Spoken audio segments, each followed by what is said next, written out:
পারেও বটে লোকটা ঘুমোতে, হ্যাঁ? বাপরে বাপ, যেমন নাক ডাকা তেমনই আলছে মিয়া।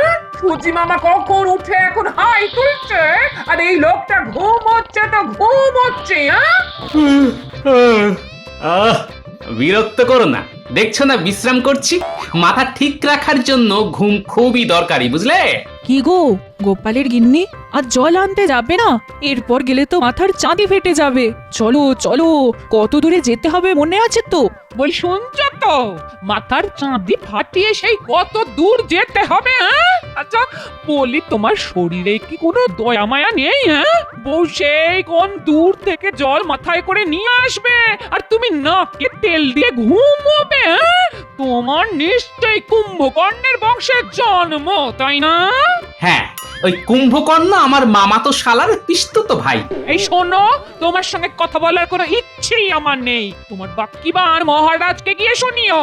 আমি এখন চললাম। কথা বলতে বলতে যে নাক ডাকে সে একটা অমানুষ, সে ব্যাপারে আমার কোনো সন্দেহ নেই।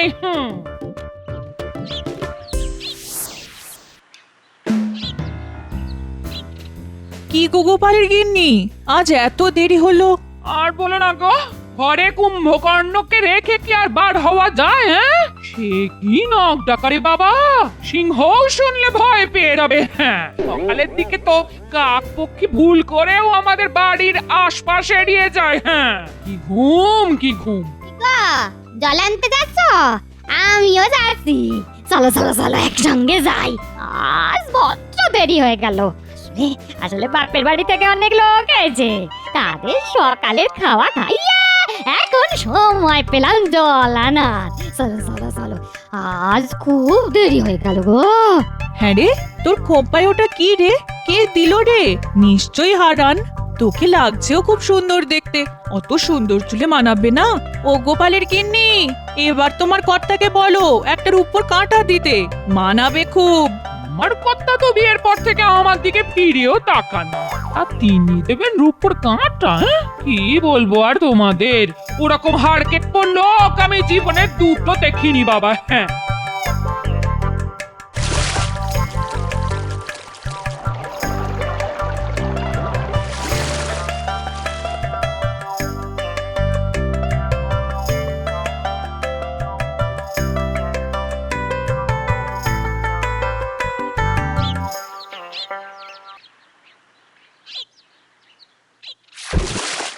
আরে আরে আরে, আহা, কলসিটা এমন ভাবে রাখলে যে ভেঙে যেতে পারে। খুব খুব অন্যায় হয়ে গেছে গো, আমাকে তুমি ক্ষমা করে দাও গো, আর হবে না। হ্যাঁ, বাবা, আজই কি কথা শুনি মন্থরার মুখে।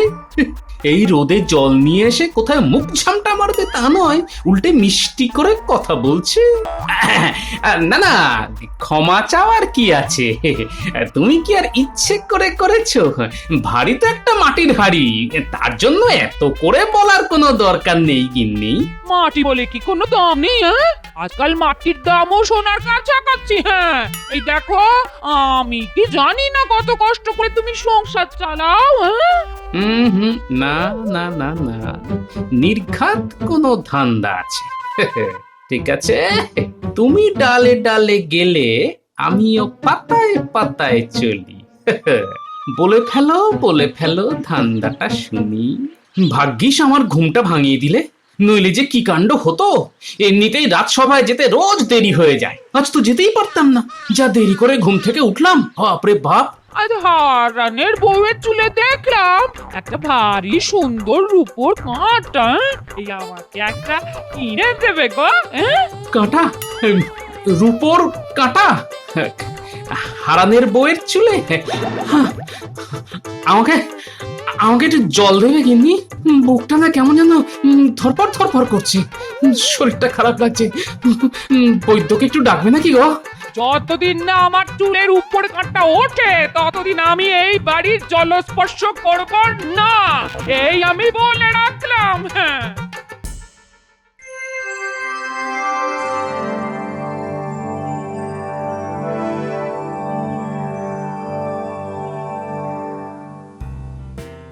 আজ গোপালকে এত শুকনো শুকনো লাগছে কেন?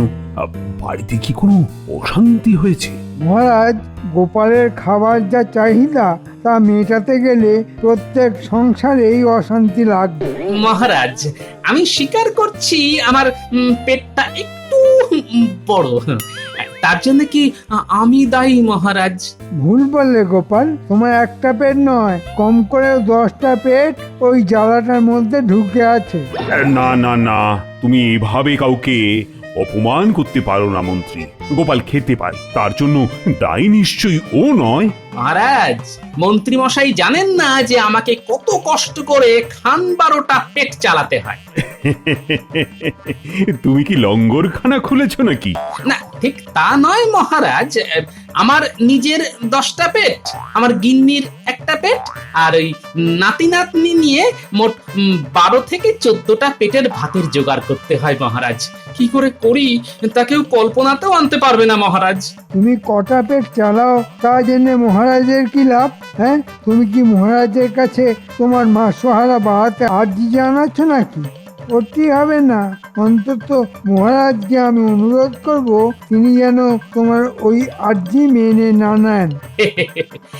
আপনি যে মুখ দেখেই মনের কথা বুঝতে শিখেছেন তা জেনে খুবই পুলকিত হলাম।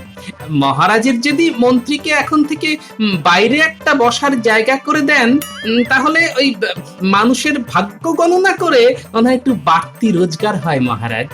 আর অন্য পথে রোজগারের কথা ভাবতে হবে না। মহারাজকে আমি কিছুতেই গোপালের ফাঁদে পড়তে দিতে পারি না। মহারাজ, গোপালকে এই সাহায্য করলে আমি কিন্তু আর রাজসভায় আসবো না। মন্ত্রিত্ব ছেড়ে দিতেও আমি রাজি আছি। না না গোপাল, দেখছো তো রাজসভায় তোমায় নিয়ে কেমন তর্ক হচ্ছে, আর আমি রাজা হয়ে এই বিতর্কের মধ্যে মোটেই থাকতে চাই না। আপনার অবস্থা আমি বুঝতে পারছি মহারাজ। আমার সমস্যাটা দেখি কি করে সমাধান করি। তবে আপনাকে এর মধ্যে আমি আর জড়াবো না, এই কথা দিলাম আপনাকে মহারাজ। দেখো গোপাল, তোমাকে আমি খুব ভালোবাসি, তাই খালি হাতে তোমায় ফিরিয়ে দেব না, কিন্তু সেটা ধারও নয়, দানও নয়। বুদ্ধি করে যদি আমার কাছ থেকে মোহর জোগাড় করতে পারো তো আমি বুঝবো তোমার এলেম আছে। মোহর তখন আমি তোমাকে দেব স্বেচ্ছায়, হাসতে হাসতে। সবই আমার কপাল, শেষ পর্যন্ত মহারাজকে ঠকিয়ে উপার্জন করতে হবে আমার।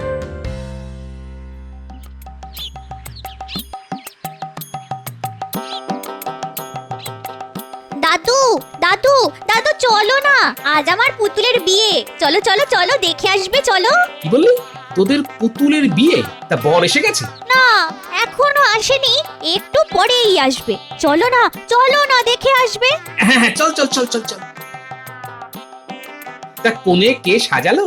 দিদা, কি সুন্দর সাজিয়েছে, তা চোখে না দেখলে বিশ্বাসই করতে পারবে না। মনে হয় তোর দিদার কোণে সাজার শখ হয়েছে। কোণে কোণে সাজার শখ, পুতুলের বিয়ে। আচ্ছা আচ্ছা, হ্যাঁ হ্যাঁ হ্যাঁ, মাথাটা অল্প অল্প খুলছে মনে হচ্ছে। আরে তাই তো, এটা করলেই তো হয়।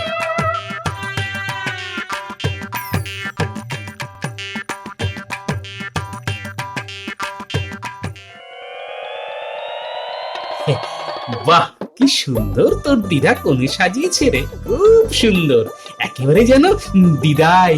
আর আর বর কোথায় গেল? বর বর বললাম না, বর এখনো আসেনি, এক্ষুনি এসে যাবে। দাঁড়িয়ে দেখে যাও না, তবে বরকে না একদম তোমার মতো দেখতে। হ্যাঁ, বলিস কি রে? বরকে দেখতে আমার মতো? কে বর সাজিয়েছে বলতো? দিদা শিখিয়ে দিয়েছে, আমরা তৈরি করেছি। তা তোর দিদার বোধহয় আবার আমাকে বিয়ে করার শখ হয়েছে।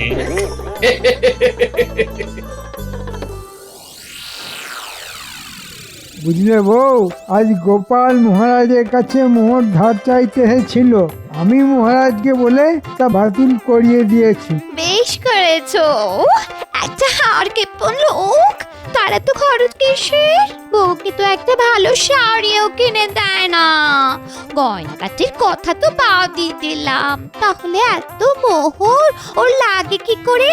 কে জানে, এতগুলো প্রশ্ন নিয়ে এখন আর খেলা সামলাতে পারছে না, এই আর কি। আমার তো মনে হয় নিশ্চয়ই আর একটা সংসার আছে, না হলে এত মোহর ওর কোন কাজে লাগে?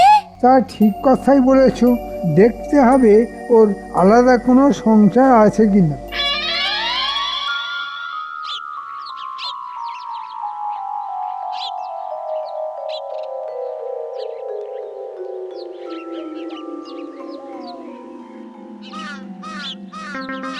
কি ব্যাপার গোপাল, তোমাকে এত অস্থির লাগছে কেন? হবে না, বুদ্ধি লড়াই লড়তে গেছে আপনার সঙ্গে, আমি থাকতে পেরে উঠবেন না, তাই এত অস্থির হয়ে আছে। হ্যাঁ, তাই নাকি গোপাল? তা তোমার এত বুদ্ধি, আমার সঙ্গে না হয় নাই বা পারলে, তাতে কি যায় আসে? আগে আপনার সঙ্গে বুদ্ধিতে আমি কখনোই পারবো না, বিশেষ করে মন্ত্রী মশাই যতক্ষণ আপনার পাশে আছেন সেটা আমি জানি। কিন্তু আমি একটা অন্য ব্যাপারে খুব ব্যস্ততার মধ্যে আছি মহারাজ। মহারাজ, দেখুন গিয়ে গোপালের অন্য কোনো সংসার আছে কিনা। এ কি বলছো তুমি মন্ত্রী? গোপালের আরেকটা সংসার আছে? না না না না, এ হতেই পারে না। মহারাজ, আমার মনে হচ্ছে মন্ত্রী মশাইয়ের বুদ্ধির উন্নতি হয়েছে। কিভাবে এটা হলো তা খুবই রহস্যের ব্যাপার মহারাজ। কল্পনা শক্তি যে আপনার মন্ত্রীর এত প্রবল তা আগে জানতাম না মহারাজ। তোমার ওই কুমড়ো পটাশ মাথায় যদি ঘিলু থাকতে পারে, আমার থাকবে না কেন? আমায় ফাঁকি দেওয়া অত সোজা কাজ না মহারাজ। শোনো, তোমাদের এই সব কথার মারপ্যাচ আমি কিন্তু কিছুই বুঝতে পারছি না। আমায় খোলসা করে বলো তো গোপাল, মানে তোমার সমস্যাটা কি? মহারাজ, অপরাধ নেবেন না, আমি না মানে ওই ওই আর কি মানে বিয়ে করছি মহারাজ। বলেছিলাম মহারাজ, আমার ভাবতে লজ্জা লাগছে, এই বয়সে গোপাল আবার বিয়ে করতে যাচ্ছে। ছি ছি ছি। গোপাল, সত্যি করে বলো, এটা সত্য না রসিকতা? মহারাজ, আমি মিথ্যে কথা বলি না, সত্যি আমি বিয়ে করছি, এবং কালকেই। একেই বলে ভীমরতি, বুড়ো বয়সে এই রোগটা হয়। মহারাজ, এই অনাচার আমি মানতে পারছি না, হয় গোপাল এখানে থাকবে নয় আমি। কে থাকবে সেটা আপনি ঠিক করুন। এই, তুমি থামো তো মন্ত্রী, আমি গোপালকে প্রশ্ন করেছি, এই বয়সে আবার বিয়ে? একটু কেমন কেমন লাগছে যেন। আসলে মহারাজ বলতে পারেন কিছুটা বাধ্য হয়েই এই বিয়েটা আমায় করতে হচ্ছে। বিশদে সব খুলে বলবো, এখন নাই বা বললাম, তবে এটা সত্যি যে আমি আবার বিয়ে করছি মহারাজ। কেন কেন কেন বাধ্য হয়ে কেন? বিয়ে আবার কেউ বাধ্য হয়ে করে নাকি? কখনো কখনো করে কখনো কখনো, সেটা শুনলে বুঝতে পারবেন। এসব বাজে যুক্তি মহারাজ, ওর বিয়ে করার ইচ্ছে হয়েছে তাই করছে, কিন্তু মহারাজ এই বিয়েতে আমার মত নেই, সে কথাটা বলে রাখলাম। কে তোমার মত চাইছে যে আগ বাড়িয়ে তুমি দিতে যাচ্ছ? না মহারাজ, আপনার একজন গণ্যমান্য মন্ত্রী হিসেবে আমারও কিছু দায়িত্ব আছে, তা আমি অস্বীকার করতে পারছি না। আমি যতক্ষণ রাজ সিংহাসনে আছি তখন দায়িত্বটা তোমায় নিতে হবে না মন্ত্রী, আমি নেব। তা বলো গোপাল, বলো, তোমার বউকে কবে আশীর্বাদ করতে যাব? মহারাজ, বিয়ে কালকে, বউ আসবে পরশুদিন। খাওয়া দাওয়াটা আমার বাড়িতেই না হয় করবেন। সেদিন রাজসভার সবাইকে আমন্ত্রণ আমার গরিব কুটিরে।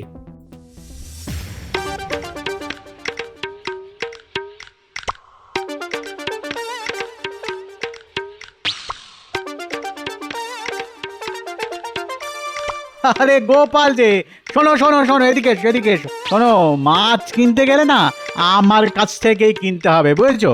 এখন লগনসার সময় তো মাছের যা দাম তুমি কুলোতে পারবে না, আরে আমার কাছ থেকে নিলে সস্তায় টাটকা মাছ পাবে। হ্যাঁ, বুঝছো কিনা? তো কত কত মাছ লাগবে তোমার? কত? অনেক অনেক, তোমার কাছে যত মাছ আছে তা তো নেবই, দরকার পড়লে অন্য দোকান থেকেও নেব। আমার চাইতে ভালো মাছ এখানে কেউ দিতে পারবে না, বুঝছো কিনা? আর সস্তাতে তো নয়। দাও দাও দাও, যত পারো মাছ দাও, ভালো দেখে দেবে কিন্তু, নইলে বুঝতেই পারছো কি হবে। তার পাচ্ছি না, মহারাজকে বলে দেবে, এই তো। তা গোপাল, এত যে মাছ দিচ্ছ, দাম দিতে পারবে তো? আমি আমি দাম দেবো কেন? দাম তো দেবে মহারাজ, মহারাজের কথাতেই তো মাছ নিতে আসা। ও তাই বলো। আচ্ছা তাহলে নাও নাও নাও, কত মাছ নেবে নাও। দাঁড়াও দাঁড়াও দাঁড়াও দাঁড়াও দাঁড়াও, আমি আমি আমি আমি আমি বেছে বেছে ভালো মাছ দিচ্ছি। মহারাজ বলে কথা, বুঝেছো কিনা? ভালো না দিলে তো শুলে চড়তে হবে। হ্যাঁ, সেটা মাথায় রেখো কিন্তু। কি হলো?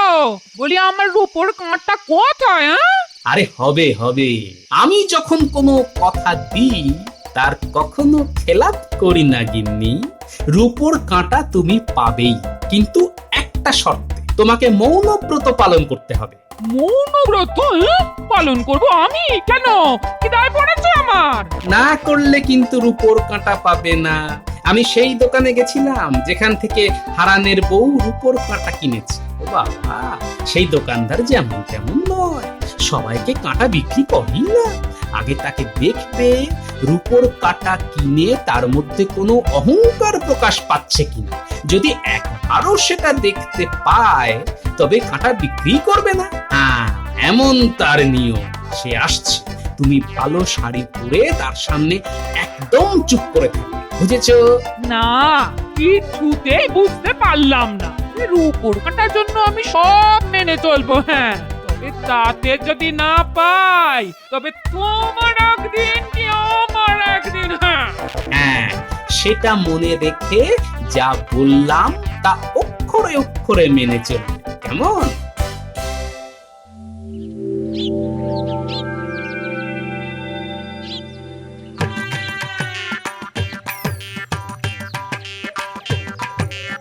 এই সন্তরা, আজ দিদা মৌনব্রত পালন করবে। তোরা একটা কাজ কর, দুটো কলা গাছ আর ঘট এনে বাড়ির সামনে লাগিয়ে রাখ।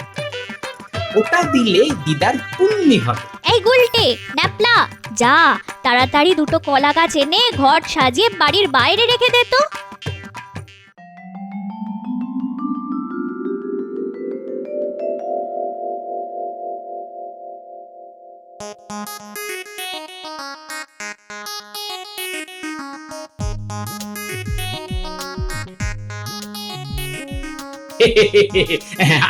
আসুন আসুন মহারাজ, আমার কি সৌভাগ্য, আজ আমার বাড়িতে আপনার পদধূলি পড়লো। ঠিক আছে ঠিক আছে, আমার সঙ্গে এতটা বিনয় না করলেও চলবে। তা দেখি দেখি তোমার বউয়ের মুখটা আশীর্বাদ করতে হবে তো। এদিকে আসুন মহারাজ, এদিকে আসুন। আরে লজ্জার কি আছে, তুমি গোপালের বিয়ে করাবো।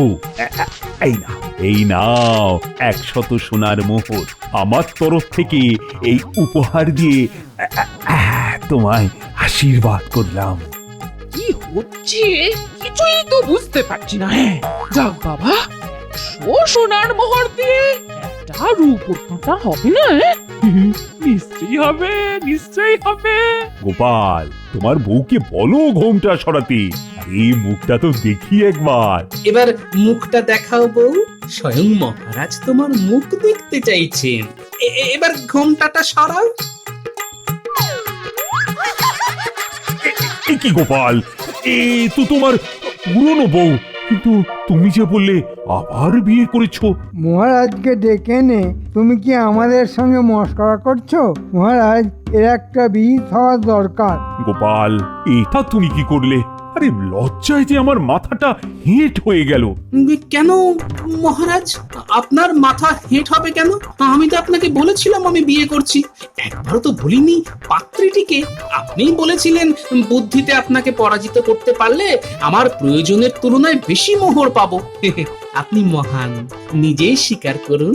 আমি কি কোনো তঞ্চকতার আশ্রয় নিয়েছি মহারাজ? তোমার সঙ্গে বাজিতে পরাজিত হতে আমার কোনো লজ্জাই নেই, বরঞ্চ এটা ভেবে আনন্দিত হচ্ছি একজন প্রকৃত বুদ্ধিমানের কাছেই আমি হার স্বীকার করেছি। না না না না, তোমার তুলনা একমাত্র তুমি গোপাল। আরে তাড়াতাড়ি বলো, তোমার মাছের দাম কত পড়েছে? নাও নাও, এই 5 মোহর। এটা কিন্তু একটু বেশি দিলাম। দামের কথা পরে হবে, আগে বলো তো মহারাজ মাছ খেয়ে কি বললেন? মহারাজ বললেন, তো মাছ নয়, মনে হচ্ছে রসগোল্লা খাচ্ছি। একেবারে খাঁটির উপর কাঁটা দেখাও তো ভাই। গিন্নির জন্য নেবে তো, তাহলে এটা নিয়ে যাও, একদম খাঁটির উপর, কিচ্ছু মেশানো নেই, দাম কিন্তু একটু বেশিই পড়বে। আরে দামের কথা তুমি বলবে কেন? বলবো তো আমি, সোনা দিয়ে রূপো কিনছি, তাতে বলছো দাম একটু বেশি পড়বে? এই নাও সোনার মোহর, এবার কাঁটাটা হাতে দাও, গিন্নির চুলে পরিয়ে দিয়ে আসি।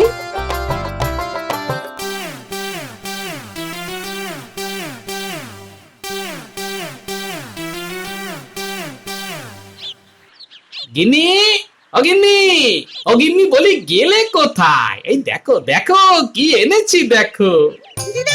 দাদু এসে পড়েছে, তুমি দাদুর দিক থেকে মুখ ঘুরিয়ে বসো, আমরা দরজার আড়ালে লুকিয়ে আছি।